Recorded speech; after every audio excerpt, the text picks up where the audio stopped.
अस्सलाम वालेकुम नाजरीन, आपका हमारे एटीआर उर्दू चैनल में खैर मकदम और इस्तकबाल है। आज हम आपके सामने मिर्ज़ा मोहम्मद रफ़ी सौदा की एक बेहतरीन गज़ल लेकर हाजिर हुए हैं और ये आपके सिलेबस में शामिल है। इस गज़ल को आप पढ़ेंगे, इसको समझेंगे। यानी किसी भी गज़ल को आप पढ़ते हैं तो आपके पास कम से कम 3 तरह के सवालात होते हैं। एक तो ये कि आपको वो शेर पूछ लिया जाता है, दूसरी बात ये कि उसमें से आपको सनात को पूछ लिया जाता है, तीसरी बात उस शेर का मौजू क्या है। ये 3 तरह के सवालात होते हैं और तीनों तरह के सवालात को सॉल्व करने का एक वाहिद तरीका है कि आप उसकी तशरीह जान लें, यानी उस शेर में कहा क्या जा रहा है वो समझ लें। तो यहाँ पर हम मिर्ज़ा मोहम्मद रफ़ी सौदा का शेर पढ़ेंगे। उनकी एक पूरी गज़ल है जो आपके सामने है। ये पहली गज़ल है, 2 गज़ल आपके निसाब में शामिल है। तो यहाँ पर आप सबसे पहले देख लीजिए कि लिखा है, मकदूर नहीं उसकी तजल्ली के बयां का, जूं शम्अ सरापा हो अगर सर्फ जुबां का। पर्दे को ताय्युन के दरे दिल से उठा दे, खुलता है अभी पल में तिलिस्मात जहां का। टुक देख सनम खान ए इश्क आन के ए शेख, जूं शम्अ हरम रंग झलकता है बुता का। इस गुलशने हस्ती में अजब दीद है, लेकिन जब चश्म खुली गुल की तो मौसम है खजा का। दिखलाए ले जाके तुझे मिस्र का बाजार, लेकिन नहीं खाहा कोई वहां जिन से गरा का। इसी तरह ये भी शेर है, हस्ती से आदम तक नफसे चंद की है राह, दुनिया से गुजरना सफर ऐसा है कहाँ का। सौदा जो कभो गोश से हिम्मत के सुने तू, मजमून यही है जरसे दिल की फगा का। ये पूरी गजल है। इस गजल के एक एक शेर को आप समझिए, उसकी हम तशरीह करेंगे, फिर उसके सनातों को बताएंगे और साथ में उसके जो मफहूम है, जो उससे मेजर क्वेश्चंस पूछे जाते हैं, उस पर बात करेंगे। आपके सामने हम एग्जाम्पल के तौर पर हर शेर के सवालात भी पेश करते हैं। देखिए, शेर है कि मकदूर नहीं उसकी तजल्ली के बयां का, जूं शम्अ सरापा हो अगर सर्फ़े जुबां का। तो सबसे पहले अल्फाज देख लीजिए। मकदूर कहते हैं ताकत को, इस्तिताअत को। इसी तरह से दूसरा जो डिफिकल्ट वर्ड है वो तजल्ली। तजल्ली कहते हैं नूर को, रोशनी को। और ये बयान आप जानते हैं जिक्र करने को, उसके बारे में बोलने को। जूं शम्अ सरापा, शमा आप जानते ही हैं। उसके बाद है सरापा। सरापा कहते हैं पूरे जिस्म को, मुकम्मल जिस्म को सरापा कहते हैं, यानी सर से पांव तक को। अगर सर्फ जुबान, सर्फ कहते हैं खर्च को, जुबान जुबान को कहते हैं। तो इस शेर में मिर्जा मोहम्मद रफ़ी सौदा कहते क्या हैं, अगर उसको समझेंगे तो आप कई तरह की सनातों को बता सकते हैं। देख लीजिए मुख्तसर में कि शायर कहता है कि खुदा की तजल्ली और उसके अनवार का बयान इंसानी ताकत से बाहर है। अगर जुबान शमा की तरह जल भी उठे, जिस तरह से शमा यानी दिया या चिराग जल उठते हैं, उसको जलाए जाते हैं, और सरापा जुबान बन जाए, तब भी वो कमालात इलाही को बयान नहीं कर सकती। यानी जो अनवार हैं खुदा की, जो उनके कमालात हैं, उसको बयान नहीं कर सकते हैं। गरज के इन बातों को सुनने के बाद ये अंदाजा हुआ होगा कि ये शेर अल्लाह की हम्द में है। कहता है कि हमको उसकी तजल्ली के बयान और तौसीफ की कुदरत नहीं है, यानी हम उसकी तारीफ, उसकी जो सिफात हैं उनको बयान करने की ताकत हमारे अंदर नहीं है। अगर सरापा यानी पूरा जिस्म शमा की तरह से खर्च जुबान का हो जाए, यानी सारा वजूद जुबान हो जाए, तब भी ये काम हमसे नहीं हो सकता है। तो यहाँ पर एक बात तो ये है कि आप देख रहे हैं ताकत से बाहर होने का जो बयान है ये मुबालगे को बता रहा है, यानी इसमें सनात मुबालगा है। इसी तरह से जुबान को शमा से तशबीह दी गई है, तो इसमें दूसरी जो सनात है वो सनात तशबीह है। शमा और जुबान ये एक दूसरे से, अगर जिस तरह से शमा को बताया उसी तरह से कहा कि अगर पूरा जिस्म जुबान बन जाए तो बिल्कुल तशबीह दी गई है। तो ये दोनों चीजें यहाँ पर ख्याल रखिएगा। और उसके बाद इसके क्वेश्चंस क्या हो सकते हैं, सवालात देखिए। एक सवाल है कि इस शेर का मरकजी ख्याल है, यानी क्या है कि तजल्ली इलाही का बयान मुमकिन है, इंसान की जुबान महदूद है, दुनिया फानी है, या फिर दिल को सुकून मिलता है। तो इसका सही यही होगा कि इंसान की जुबान महदूद है, वो बयान नहीं कर सकता है, तजल्ली इलाही का बयान नामुमकिन है। इसी तरह से दूसरा सवाल है कि शायर ने किस चीज को शमा से तशबीह दी है। शमा से तशबीह दी है शायर ने जुबान को, तो ऑप्शन बी इसका करेक्ट है। इसी तरह से नंबर 3 इससे क्वेश्चन ये हो सकता है कि शायर के मुताबिक किसके तजल्ली के बयान की कुदरत नहीं है, यानी खुदा के तजल्ली के बयान की कुदरत किसी इंसान में नहीं है, ऑप्शन बी इसका करेक्ट है। इसके बाद अगला शेर है कि पर्दे को तायुन के दरे दिल से उठा दे, खुलता है अभी पल में तिलिस्मात जहां का। तो यहाँ पर जो अल्फाज हैं, पर्दा, पर्दा कहते ही ओट को, इसी तरह से दूसरा लफ्ज है तायुन। तायुन जानते हैं हर शय को मुकर्रर करना, उसकी तायीन कर देना। दर कहते हैं दरवाजा को, दरे दिल यानी दिल का दरवाजा। इसके बाद है खुलता है अभी पल में तिलिस्मात जहां का। तो अब ये जानते हैं कि तिलिस्मात जादू को कहते हैं, भेद को कहते हैं। तो यहाँ इसका मतलब है कि जो पर्दे तायुन है ये खुदी का हिजाब है, मैंपन, जिसको हम आई एम समथिंग कहते हैं, वही उसी चीज को यहाँ पर बताया है पर्दे तायुन से। अब इसमें कोई ऐसा लफ्ज नहीं है जो डिफिकल्ट है, वैसे पल मतलब लम्हा है, वक्त है। तो शायर कहता है कि अगर दिल में मैं और खुदी का पर्दा उठा दिया जाए, जो दिल में है दिल से अगर उसको उठा दिया जाए, यानी आई जो है जिसको हम मैंपन कहते हैं, उसको अगर खींच के बाहर कर दिया जाए, हटा दिया जाए, तो दुनिया के भेद लम्हे भर में खुल जाते हैं। हम दुनिया को पल भर में समझ सकते हैं। असल रुकावट इंसान का तायुन यानी खुद परस्ती है। इंसान अपने आप को ही सब कुछ समझ लेता है और वही चीज उसके लिए रुकावट है। तो इससे अगर बाहर होगा तो बहुत कुछ वो सीख सकता है, समझ सकता है।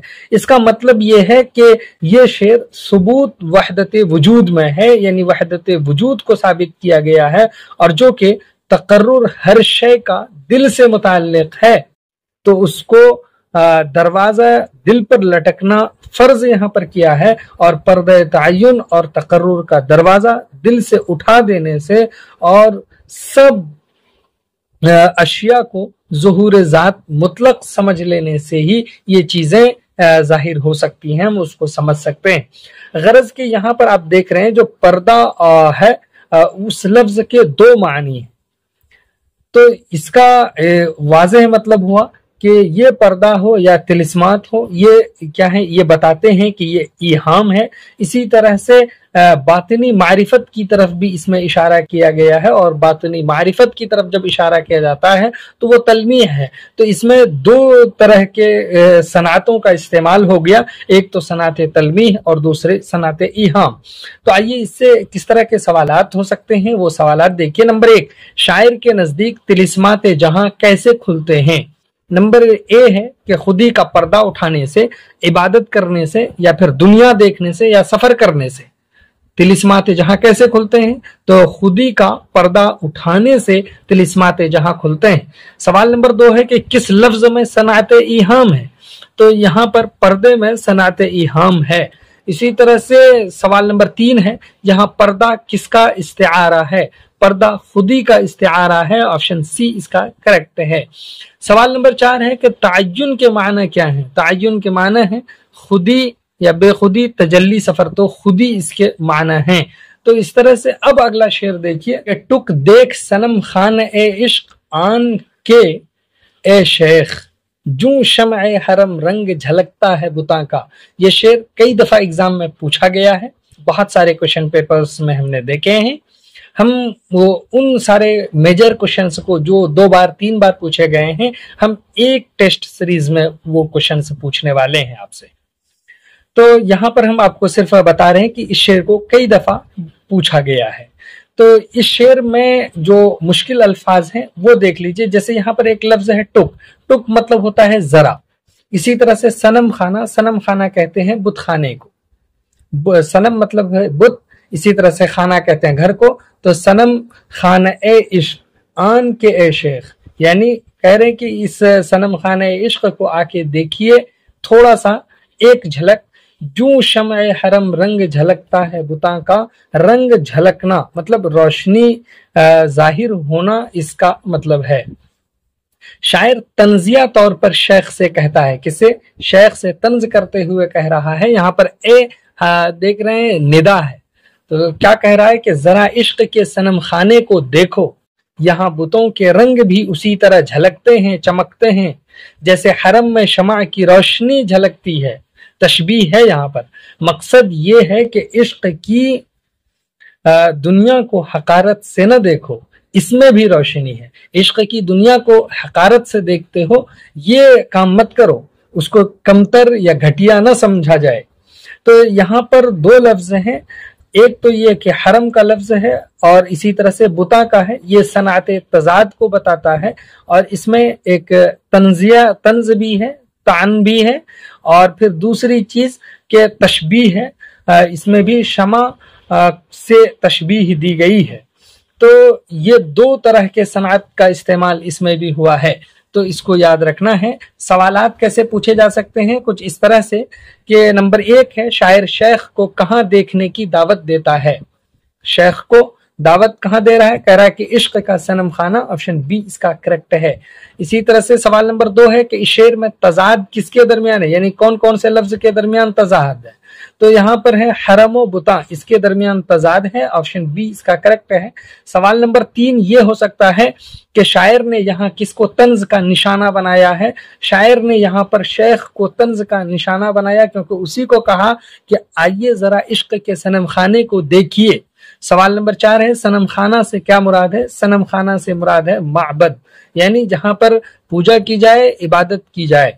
उसके बाद है शेर नंबर 4 कि कह रहा है कि इस गुलशने हस्ती में अजब दीद है, लेकिन कहां पर? इस गुलशने हस्ती में, जब चश्म खुली गुल की तो मौसम है खजा का।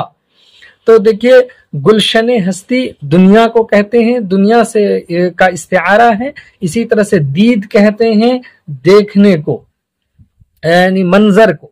उसके बाद है चश्म, चश्म कहते हैं आंख को, चश्म खुलना, आंख खुलना। गुल कहते हैं फूल को, यानी जब फूल की या गुलाब की आंख खुली तो मौसम है खजा का। खजा किसको कहते हैं? मुरझाने को। तो इन अल्फाज को हमने जान लिया, तो इसका मतलब ये है, शायर कहता है कि ये दुनिया अजीब मंजर पेश करती है, जैसे ही फूल यानी इंसान आंख खोलता है। देख लीजिए फूल से क्या किनाया है, क्या मतलब है कि आंख खोलता है, उसके सामने खजा का मौसम आ जाता है, यानी जिंदगी शुरू होते ही फना का अमल भी शुरू हो जाता है। तो बहुत बलीग शेर है ये।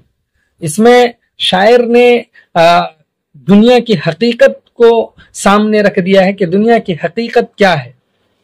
तो इससे क्या शेर क्वेश्चन पूछे जा सकते हैं? एक क्वेश्चन तो ये हो सकता है गुलशने हस्ती किसका इस्तिआरा है? गुलशने हस्ती दुनिया का इस्तिआरा है, ऑप्शन बी इसका करेक्ट है। इसी तरह से सवाल नंबर 2 है कि शायर के मुताबिक फूल की आंख खुलते ही क्या आ जाता है? फूल की आंख खुलते ही खजा का मौसम आ जाता है, ऑप्शन डी इसका करेक्ट है। इसी तरह से सवाल नंबर 3 है कि इस शेर में कौन सी सनात पाई जाती है?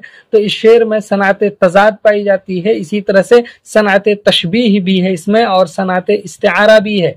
आपको हमने वो सारी चीजें यहाँ पर बता दी। गुलशन हस्ती देख लीजिए इस्तिआरा है दुनिया का, इसी तरह से इसमें सनात तशबीह भी पाई जाती है और फिर यहाँ पर तजाद भी है।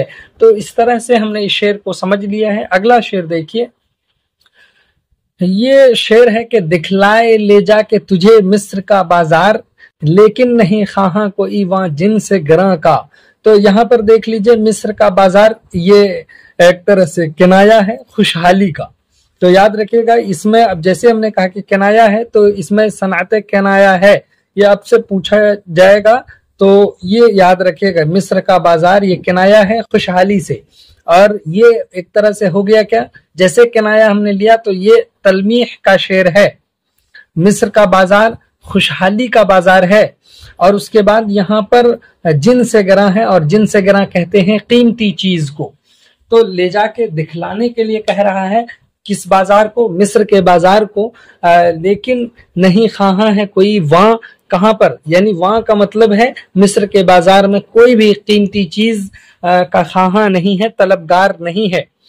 तो इसका मतलब ये है, यहाँ पर शायर कहना ये चाहता है, वो कहता है कि अगरचे मिस्र का बाजार देखने को मिले तो वहाँ कीमती चीजें मौजूद हैं, लेकिन हकीकत यह है कि खरीदार उनका खाहा नहीं है। वहां पर बहुत सारी कीमती चीजें हैं, कोई खरीदने वाला नहीं है। ये दुनियावी दौलत की बेकदरी या नायाब चीजों की नादानी की तरफ इशारा है। शायर ने बड़े कहिए कि फुर्ती से ऐसी चीजों का इस्तेमाल कर दिया है, और वो वाजे कर दिया है कि इससे आप इस बात को समझ लीजिए कि दुनिया में टैलेंट की इतनी कदर नहीं है जितनी आप समझते हैं। यहाँ पर सवालात ऐसे हो सकते हैं कि शायर के मुताबिक वहां किस चीज का खरीदार नहीं है, वहां का मतलब यानी मिस्र के बाजार में, तो जिनसे गरा का कोई तलबगार और खाहा नहीं है। ऑप्शन बी इसका करेक्ट हो सकता है। सवाल नंबर 2 ये हो सकता है कि इस शेर का बुनियादी मौजू क्या है। इस शेर का बुनियादी मौजू आपको बताना है। देखिए लिखा है, नायाब चीजों की कदर न होना, दुनिया की बेसबाती, इश्क की मौत, मौत का जिक्र। तो ये सीधी सी बात है, बेसबाती, दुनिया की बेसबाती की तरफ इशारा किया है कि इस शेर का मौजू है ये। इसी तरह से सवाल नंबर 3 है कि इस शेर में कौन सी सनअत पाई जाती है। तो इस शेर में सनअत किनाया है और यही नुमाया है, जबकि इसमें तलमीह भी है। तो ऑप्शन सी इसका करेक्ट है। इसके बाद देख लीजिए शेर है कि लिखा है, हस्ती से अदम तक नफसे चंद की है राह, सिर्फ चंद जो है सांस की राह है, दुनिया से गुजरना सफर ऐसा है कहाँ का। हस्ती कहते किसको हम, जिंदगी को, और आदम कहते हैं मौत को, यानी जिंदगी से मौत तक, यानी जिंदगी से फना तक। तो नफसे चंद यानी बस चंद सांस की राह है, चंद सांसों के आने जाने का वक्फा है, मोहलत है, इससे ज्यादा नहीं है। दुनिया से गुजरना सफर ऐसा है कहाँ का। तो शायर कहता है कि जिंदगी चंद सांसों का वक्फा है, मोहलत है, और हस्ती से आदम तक पहुंचने में ज्यादा वक्त नहीं लगता है। दुनिया का सफर मुख्तसर है, जो यहाँ पर आप सफर कर रहे हैं ये बहुत शॉर्ट है, और ये अजब राह है कि कहीं और इस जैसा सफर नहीं मिलता, बस दुनिया ही में ये सफर आपको देखने को मिल रहा है। तो इसका मतलब ये है कि इसमें सनअत तजाद है, हस्ती और आदम। इसी तरह से ये सनअत ईजाज भी है, यानी मुख्तसर में बहुत बड़ी बात कह दी गई है इसमें। और ये गजल का तो खास वस्फ ही है कि ईजाज और इख्तिसार इसमें से काम लिया जाता है। तो यहाँ पर सनअत ईजाज देख रहे हैं आप कि कितनी बड़ी बात है, और इसको कितने सरल और सहल अंदाज में कह दिया गया है। कुछ क्वेश्चंस ये हो सकते हैं। 1 नंबर देखिए, शायर के मुताबिक दुनिया का सफर कितना है, कितना यहाँ सफर है। तो बस चंद नफस का सफर है, ऑप्शन बी इसका करेक्ट है। इसी तरह से दूसरा सवाल ये हो सकता है कि हस्ती से आदम तक क्या जाहिर करता है। तो ये जाहिर करता है जिंदगी से मौत तक को, ऑप्शन बी इसका करेक्ट है। अब इसके बाद अगला सवाल देखिए, यहाँ शेर है और ये मक्ते का शेर है कि सौदा जो कभो गोश से हिम्मत के सुने तू, मजमून यही है जरसे दिल की फगा का। तो इसमें तशबीह की सनात है, इसमें गोश है तो गोश कहते हैं कान को, और हिम्मत ये आप जानते हैं हौसले के लिए आता है। मजमून यही है जरसे दिल, यानी दिल की घंटी क्या है कि फगा आहोजारी को कहते हैं, नाला ओ फरियाद को कहते हैं। तो शायर क्या कह रहा है, यानी आप ये नाम ही लेकर के कह सकते हैं। शायर मिर्जा मोहम्मद रफी सौदा कहता है कि अगर कभी दिल के हौसले की आवाज को कान से सुना जाए तो उसकी घंटी का मजमून यही है, यानी उससे यही सदा आती है कि ये एक सिर्फ फरियाद है, यानी दिल की हर सदा गमो फगा ही फगा है। गोया कि उससे एक आह हमेशा निकलती रहती है, और वो यानी मतलब टूटती रहती है, और वो फरियादी बनकर सामने आती हैं। اس کا سوالات ایسے ہو سکتے ہیں کہ دل کی فغاں کو کس چیز سے تشبیہ دی گئی ہے؟ تو جرس سے تشبیہ دی گئی ہے، گھنٹی سے تشبیہ دی گئی ہے، آپشن بی اس کا کریکٹ ہے۔ اس سے دوسرا کوشچن یہ ہو سکتا ہے کہ شعر میں تخلص کون سا ہے؟ تو سودا تخلص ہے اور یہ مقطع کا شعر ہے۔ مقطع ہی میں عام طور پر شاعر اپنا نام جو ہے استعمال کرتا ہے، اور جو نام اس میں استعمال ہوتا ہے اسی کو تخلص کہتے ہیں۔ تو یہاں پر سودا تخلص ہے۔ تو اس کے بعد دوسری غزل بھی ہم یہاں پر پڑھتے ہیں جو سودا کے ہمارے نصاب میں شامل ہے۔ بس سودا کی یہ دوسری غزل ہے اور اس کے بھی ردیف الف ہی ہیں، اسی کو سلیکٹ کیا گیا ہے، اور یہ دوسری غزل بہت امپورٹنٹ ہے، اس کو بھی اسی طرح سے ہم سنیں گے اور سمجھیں گے۔ یہاں پر ہے ہر سنگ میں شرار ہے تیرے ظہور کا، موسیٰ نہیں کہ سیر کروں کوہ طور کا۔ ہم آپ کو یہاں پر پہلے الفاظ کے معنی بتاتے ہیں۔ سنگ کہتے ہیں پتھر کو، اور شرار کہتے ہیں چنگاری کو، ظہور کہتے ہیں ظاہر ہونے کو۔ اب یہاں پر نام ایک ہے موسیٰ جو ایک نبی ہے، اس کے بعد ہے سیر کروں، سیر کرنا گھومنا پھرنا ٹہلنا ہے، اور اس کے بعد یہ ہے کوہ طور، یعنی کوہ کہتے ہیں پہاڑ کو اور طور نام ہے یعنی طور کا پہاڑ۔ تو وہ پہاڑ جہاں موسیٰ علیہ السلام کو تجلی نظر آئی تھی، یعنی جہاں پر انہیں یعنی ہم کلام ہوئے تھے خدا سے اور کلام اللہ کا خطاب پایا تھا۔ تو اس طرح سے اس شعر کو اب سمجھنا بہت ایزی ہو جائے گا۔ آپ کو جب ہم نے معنی بتایا تو وہاں پر ایک بات آپ سمجھ گئے ہوں گے کہ یہاں پر جو کوہ طور کا ذکر ہے اور موسیٰ کا ذکر ہے، یہ چیز بتاتی ہے کہ یہ شعر تلمیح کا ہے۔ اب جب ہم اس کے معنی اور مفہوم کو سمجھیں گے تو یہاں پر ایک چیز اور سمجھ میں آئے گی کہ ہر پتھر میں کیا چیز کا ذکر ہے؟ شرار کا۔ تو شرار کا ہونا، ہر پتھر کے شرار کا ہونا یعنی چنگاری کا بننا، اس کا مطلب ہے کہ یہ مبالغہ ہے۔ اور پھر تشبیہ دی گئی ہے کس کو؟ نور کو شرار سے۔ تو یہ بھی تین طرح کے اس میں صنعتیں آپ کو دیکھنے کو مل رہی ہیں، تلمیح، مبالغہ اور تشبیہ۔ تو سب سے نمایاں صنعت اس میں صنعت تلمیح ہے۔ کہا کیا جا رہا ہے؟ کہتا ہے شاعر کہ محبوب کی تجلی ایسی عام ہے، یعنی جس سے آپ محبت کرتے ہیں اس کی تجلی، اس کی روشنی ایسی عام ہے جیسی کہ ہر پتھر میں بھی اس کے جلوے کی چمک ہے۔ کتنی عام ہو گئی کہ ہر کوئی بھی پتھر دیکھو تو وہیں پر ہم کو محبوب ہی نظر آتا ہے۔ میں موسیٰ نہیں ہوں کہ صرف کوہ طور پر دیکھوں، میں سے موسیٰ نہیں ہوں، میں ہر جگہ تمہیں دیکھتا ہوں، بلکہ ہر جگہ اس کا نور پھیلا ہوا ہے۔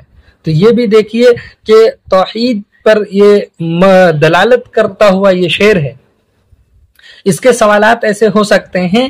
ایک سوال تو یہ کہ ہر سنگ میں شرار ہے، میں کس چیز کی کثرت بیان کی گئی ہے؟ کثرت بیان کی گئی ہے تجلی محبوب کی، آپشن بی اس کا کریکٹ ہے۔ اسی طرح سے سوال نمبر 2 ہے کوہ طور کس پیغمبر سے منسوب ہے؟ یہ حضرت موسیٰ سے منسوب ہے، آپشن بی اس کا کریکٹ ہے۔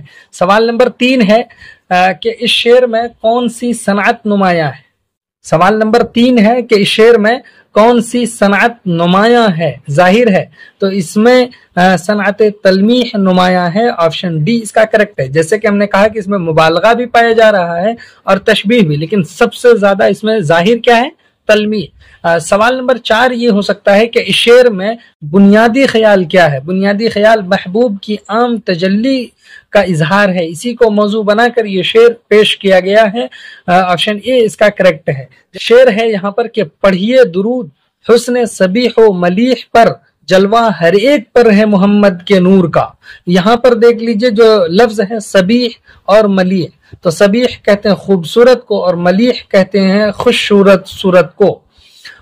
جلوہ تجلی روشنی کو کہتے ہیں، اور محمد کے نور کا مطلب ہے، یعنی یہاں یہ جو آیا ہے تو اس کا مطلب یہ ہے کہ یہ بھی تلمیح کا شعر ہے، اور ہر حسن کو نور بتایا ہے، اور وہ بھی نور کیا؟ نور محمدی سے منسوب کر دیا ہے، یہ مبالغہ کیا ہے اس میں۔ تو دیکھیے کہ تشریح کیا ہوگی اس کی۔ یہاں پر شاعر کہتا ہے کہ تمام حسن و جمال کی اصل روشنی دراصل محمد کے نور سے ہے صلی اللہ علیہ وسلم، لہٰذا ہر خوبصورتی پر درود پڑھنا چاہیے، جو بھی خوبصورت ہو اس کو آپ درود پڑھیے اس پر۔ تو اس میں کوشچن جو ہے ایسے پوچھے جا سکتے ہیں کہ شاعر کس کے نور کو ہر جلوے کی اصل بتاتا ہے؟ تو محمد کے نور کو بتاتا ہے، آپشن بی اس کا کریکٹ ہے۔ اسی طرح سے سوال نمبر 2 ہے کہ اس شعر میں عقیدت کا پہلو کس کے لیے ہے؟ تو حضرت محمد صلی اللہ علیہ وسلم کے لیے عقیدت کا پہلو اس میں جھلکتا ہے۔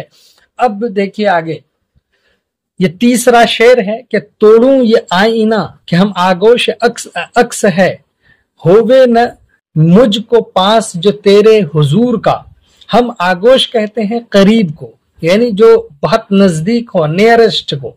اسی طرح سے گلے لگنے والا، یہاں پر جو بتایا گیا ہے تو مراعات النظیر ہے۔ اس میں مراعات النظیر میں کیا ہے وہ آپ دیکھ رہے ہیں کہ عکس ہے، آئینہ ہے، اور پھر یہاں پر مبالغہ بھی ہے۔ مبالغہ کس سے کیا گیا ہے؟ آئینہ توڑنے کی بات سے، اور تضاد بھی ہے اس میں، اس شعر میں، تو نمایاں مراعات النظیر ہے۔ تو دیکھیے شعر کو سمجھیے کہ شاعر کہتا ہے کہ میں آئینہ بھی توڑ دوں۔ کیوں کہہ رہا ہے؟ کیونکہ اس میں میرا عکس ہے۔ ہم آئینے کو کیوں توڑنا چاہ رہے ہیں کہ اس میں ہماری صورت ہے، ہمارا عکس دکھ رہا ہے، اور اگر وہ عکس محبوب کے حضور کے پاس نہ ہو تو اس کی کوئی حیثیت نہیں۔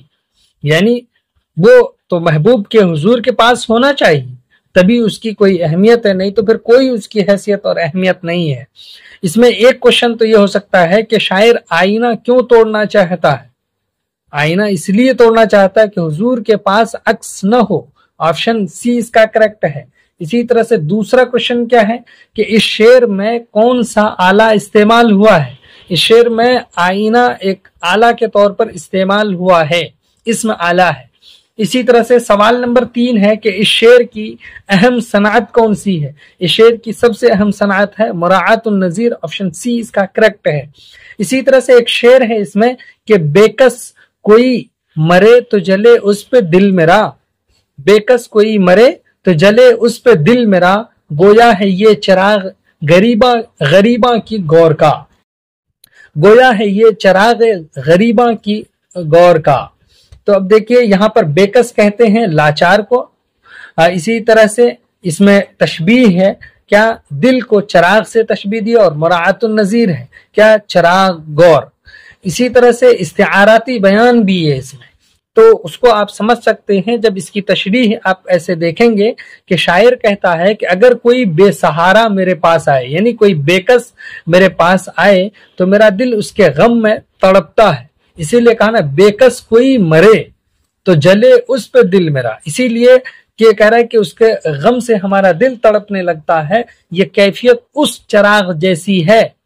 کس چراغ جیسی؟ کہا اس کیفیت کا یہاں پر بیان ہے، گویا ہے یہ چراغ غریباں کی غور کا۔ کیسے؟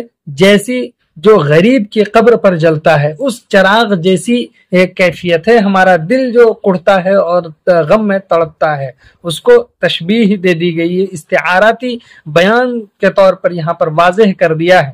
تو شاعر نے دل کو کس سے تشبیہ دی ہے؟ دل کو تشبیہ دی ہے چراغ غریباں سے۔ اسی طرح سے دوسرا کوشچن ہے کہ بےکس کے معنی کیا ہیں؟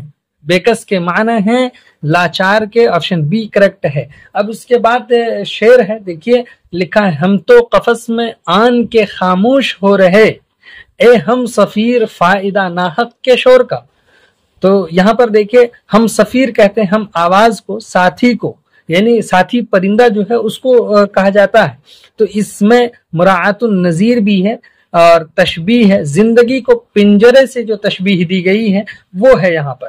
تو شاعر کہتا ہے کہ ہم تو قفس یعنی پنجرہ میں آ کر خاموش ہو گئے ہیں، اے ہم آواز یعنی اے میرے ساتھی، شور مچانے کا کوئی فائدہ نہیں ہے۔ شور کرنے کا کیا فائدہ ہے اب؟ یعنی شاعر شور کو کس صفت سے یاد کرتا ہے؟ ناحق سے یاد کرتا ہے، آپشن بی اس کا کریکٹ ہے۔ اب اس کے بعد یہاں پر ایک شعر ہے کہ ساقی سے کہہ کہ ہے شب مہتاب جلوگر، دے بسمہ پوش ہو کہ تو ساغر بلور کا۔ کہہ رہے ہیں کہ بسمہ پوش نقاب میں چھپ کر، ساغر بلور شیشے کا پیالہ کو کہتے ہیں۔ تو اس شعر میں تشبیہ بھی ہے اور مراعات النظیر بھی ہے۔ یعنی تشبیہ چاندنی رات اور شیشے کے جام کا جو تعلق ہے اسی سے تشبیہ دی گئی ہے۔ شاعر کہتا ہے کہ اے ساقی، یہ رات چاندنی سے جگمگا رہی ہے، اب تو بھی نقاب پوش ہو کر بلور کے جام سے پلانے آ۔ تو یہ اس میں شاعر نے کہا ہے، اس سے کیا کوشچن ہو سکتا ہے یہ آپ کمنٹ ضرور کیجئے۔ اس کے بعد دیکھیے یہاں پر کہ تلمیح یعنی ضرب المثل، سودا کبھو نہ مانیو واعظ کی گفتگو، سودا کبھو نہ مانیو واعظ کی گفتگو، آواز اے دہل ہے خوش آئند دور کا۔ یہاں پر اس شعر میں جو مقطع کا شعر ہے، سودا یہ شاعر کا نام ہے اور یہ تخلص ہے مرزا محمد رفیع سودا کا، اور اس شعر میں ایک طرح سے جو آواز اے دہل کہا ہے یعنی ڈھول کی آواز دور سے سہانی ہوتی ہے، جو ضرب المثل آپ نے سنا ہے اس کے بیس پہ یہ تلمیح کا شعر ہے۔ اور تشبیہ کی بات کریں تو واعظ کی بات کو دہل کی آواز سے جو آواز بتائی گئی ہے، جو واعظ کی بات ہے، جو واعظ کی گفتگو ہے وہ بالکل ہو بہو وہ آواز اے دہل ہے، تو گویا کہ دونوں کے درمیان تشبیہ کا رشتہ ہے۔ شاعر کہہ رہا ہے یعنی مرزا محمد رفیع سودا کہ واعظ کی باتوں پر کبھی بھروسہ نہ کرو، کیونکہ یہ ایسے ہیں جیسے دور سے ڈھول کی آواز خوش آئند معلوم ہوتی ہے، خوش ہوتی ہے، اچھی لگتی ہے، لیکن قریب جا کر حقیقت الگ نکلتی ہے، اس لیے کہتے ہیں دور کے ڈھول سہانے ہوتے ہیں۔ تو اس طرح سے اس سے کچھ سوالات ہیں۔ سوال دیکھیے یہ ہو سکتا ہے کہ شاعر کس کی باتوں پر اعتماد نہ کرنے کو کہتا ہے، تو واعظ کی باتوں پر اعتماد نہ کرنے کو کہتا ہے، آپشن سی کریکٹ ہے۔ اسی طرح سے دوسرا سوال کہ شعر میں کس ضرب المثل کی طرف اشارہ ہے، تو شعر میں ڈھول کی آواز دور سے سہانی اس کی طرف اشارہ ہے، تو آپشن سی اس کا کریکٹ ہے۔